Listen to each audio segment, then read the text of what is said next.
Olá, meu nome é Leonardo dos Santos Martins, sou acadêmico do curso de Licenciatura em Ciências Biológicas aqui do campus IF e estarei dando início, juntamente com meu colega Marcos Vitor, a aula sobre desenvolvimento embrionário. Bom, primeiramente, quando inicia-se o desenvolvimento embrionário? A partir do momento que temos o embrião. Como forma-se esse embrião? A partir da fecundação. O que seria essa fecundação? A união de um gameta masculino e de um gameta feminino, que juntam-se e formam um zigoto. A partir desse zigoto, inicia-se o processo de formação do embrião, e aí nós iremos estudar a partir daí o desenvolvimento embrionário. Bom, as fases do desenvolvimento, o desenvolvimento embrionário inicia-se após a formação do zigoto, ou seja, após a fecundação do ovócito com o espermatozoide. Bom, esse desenvolvimento embrionário ele ocorre não somente nos seres humanos, ele ocorre em todos os animais. Então, mas cada um apresenta suas especificidades. A primeira diferença que podemos observar é a diferenciação do seu zigoto, onde o zigoto ele pode se apresentar de quatro maneiras. Ele pode apresentar-se como heterolesto, que são os de peixes e de anfíbios. Temos os isolestos, que são os de equinodérmios e de mamíferos. Também temos os telolestos, que são os de aves e répteis, e também temos os centrolestos, que são os de insetos. Mas como vamos diferenciar esses zigotos? Bom, uma das primeiras diferenciações é o seu vitelo. Como podemos observar aqui, um isolesto que é apresentado geralmente em mamíferos e equinodermas, eles apresentam uma baixa quantidade de grãos de vitelo, e o vitelo é espalhado por todo o corpo celular. Nós também temos os heterolestos, que são os de peixes e os de anfíbios, que são divididos em uma parte vegetativa e outra parte onde fica o núcleo. Ou seja, a maior quantidade de grãos de vitelo fica em uma parte e na outra parte encontra-se o núcleo. Nós também temos os telolestos, que assim como os heterolestos são divididos, onde apresenta uma parte vegetativa com grande quantidade de vitelo e uma parte nucleada, onde fica o núcleo. Mas a diferença é que no telolesto a sua parte vegetativa é muito maior, e esses são geralmente encontrados em aves e répteis, animais que botam ovos. E nós também temos os centrolestos, que são os que apresentam os seus grãos de vitelo geralmente no meio, em volta do núcleo, fazendo com que todo o citoplasma da célula se dirija para a sua superfície.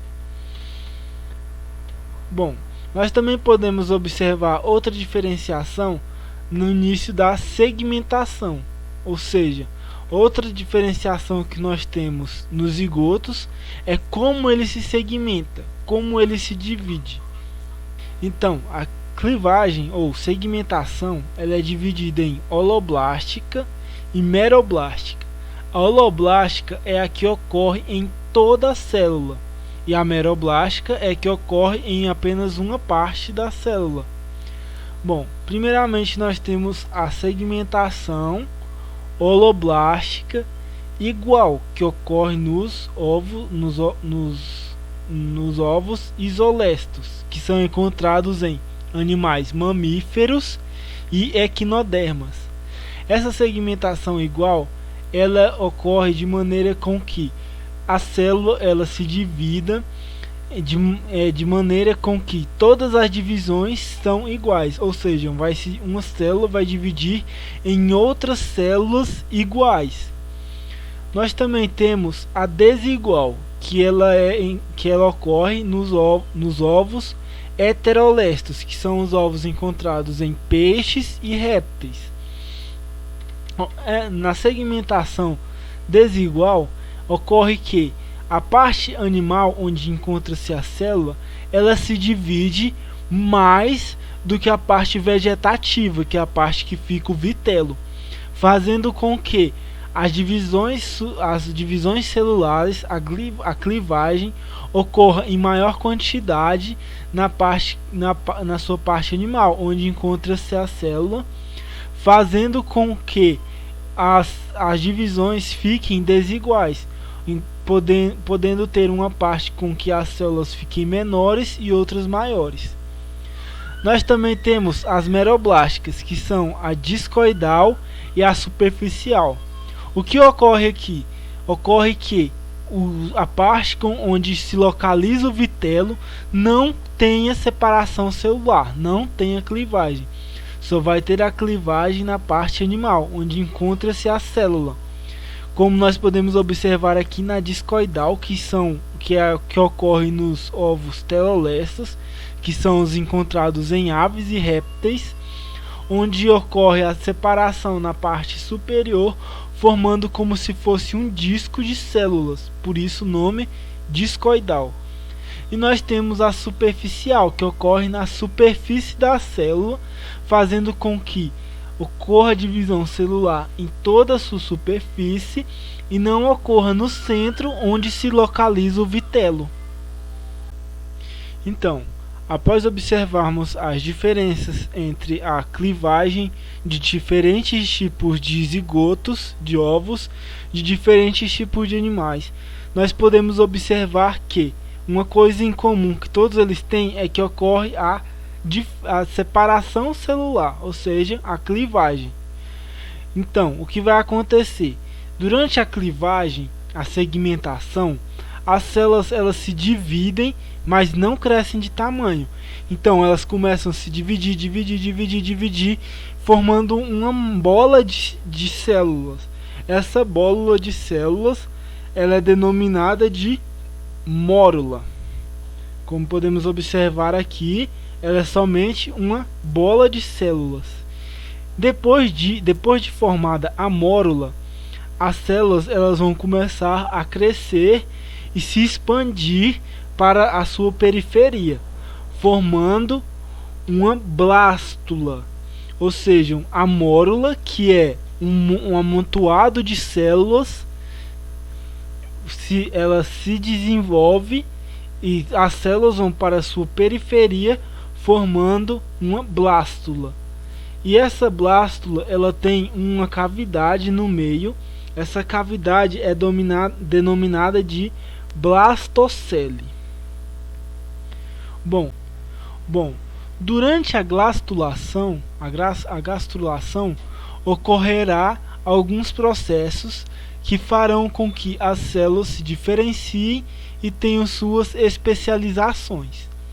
O primeiro processo que nós podemos observar é a embolia. O que seria essa embolia?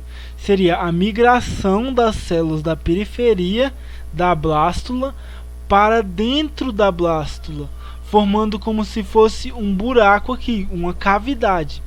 Essa cavidade é denominada de blastóporo. E esse blastóporo pode gerar dois tipos de classificação, que são os animais protostomos e os animais deuterostomos. Quais são os animais protostomos? Os animais protostomos são os onde esse blastóporo dará início à boca, ou seja, o blastóporo irá originar a boca do animal. E os deuterostomos são onde o blastóporo irá dar início à formação do ânus, ou seja, vai desenvolver do ânus para a boca. E o protostomo são os que vão ocorrer da boca para o ânus. Outra coisa que nós podemos observar aqui é a diferenciação dos seus folhetos, dos folhetos embrionários, que são a endoderme, a mesoderme e a endoderme. equinoderme, endoderme e mesoderme. Animais que apresentam apenas dois folhetos, ou seja, a equinoderme e a endoderme, eles são denominados de diblastos. E os animais que apresentam três folhetos, que são a equinoderme, a mesoderme e a endoderme, são os animais triblastos. Bom, após a gastrulação e dará início à organogênese. O que seria essa organogênese? Essa organogênese nada mais é do que a organização das células do embrião, ou seja, as células que foram diferenciadas durante o processo de gastrulação irão se organizar formando outras estruturas. E o primeiro processo que nós temos nessa organogênese é a neurulação, a transformação da gástrula na neurula. A neurula ela é caracterizada pela formação do tubo neural, ou seja, a neurulação é a transformação da gástrula em outra estrutura que apresenta um tubo neural. Então, a neurulação nada mais é do que a formação do tubo neural. Mas como ocorre essa formação do tubo neural? A formação do tubo neural é através de alguns movimentos que ocorrem nas células. Então, nós podemos observar aqui a gástrula. Na parte dorsal da gástrula irá ocorrer um achatamento que dará origem à placa neural. Essa placa neural ela irá se dobrar, formando um dobramento neural, que em seguida irá se fechar, formando o tubo neural. Além do tubo neural, irá dar origem à crista neural. Essa crista neural, posteriormente, dará origem a algumas estruturas, como as estruturas da espinha e etc. Então, nós podemos observar que a neurulação nada mais é do que a diferenciação de algumas células da equinoderme para que ocorra a formação de um tubo, e esse tubo dará origem ao sistema nervoso. Então nós podemos observar que os processos que ocorrem durante a organogênese nada mais é do que a organização de células que darão origem a outras estruturas, que irão se desenvolver em outras estruturas posteriormente no feto. Então, após a gente observar que os folhetos embrionários eles irão dar origem a diferentes estruturas, nós também podemos observar outra coisinha aqui na neurula, que é chamado de celoma, ou seja, essa estruturinha aqui que é revestida pela mesoderma. Bom, essa estrutura ela irá se dar origem a três tipos diferentes de animais, que são os animais acelomados, são os que não possuem celoma.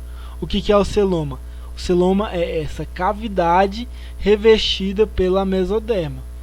Então, os acelomados, que são os que não possuem essa cavidade totalmente revestida pela mesoderma. Temos os pseudocelomados, que são os que possuem a cavidade, mas ela não é completamente revestida pela mesoderma. E temos os celomados, que são aqueles que possuem a cavidade, o celoma, e esse celoma ele é revestido completamente pela mesoderma.